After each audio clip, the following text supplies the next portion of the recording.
الحمد لله رب العالمين والصلاة والسلام على سيد المرسلين وعلى آله وأصحابه أجمعين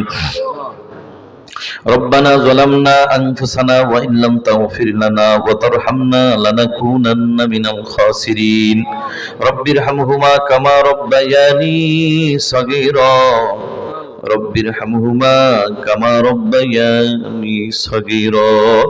রব্বুল আলামিন মাবুদ তুমি আমাদের আজকের এই মাহফিলকে কবুল করে নাও। আয় আল্লাহ, তোমার বান্দারা মাগরিব থেকে নিয়ে গভীর রাত পর্যন্ত কোরআনের আলোচনা করা হইল এবং শোনা হইল। ও মালিক, যারা আলোচনা করেছেন শুনেছেন, বক্তা শ্রোতা উভয়কে আলোচনা করা এবং শোনার মধ্যে ভুল ত্রুটি বেয়াদবি ক্ষমা করিয়া সঠিক কথার উপরে বক্তা শ্রোতা উভয়কে আমল করার তৌফিক দান করেন। আয় আল্লাহ, খাস করে মাবুদ আমার কলিজার টুকরা যুবক ভাইয়েরা, বৃদ্ধ বাবাজিরা, পর্দার আড়ালের মা বোনেরা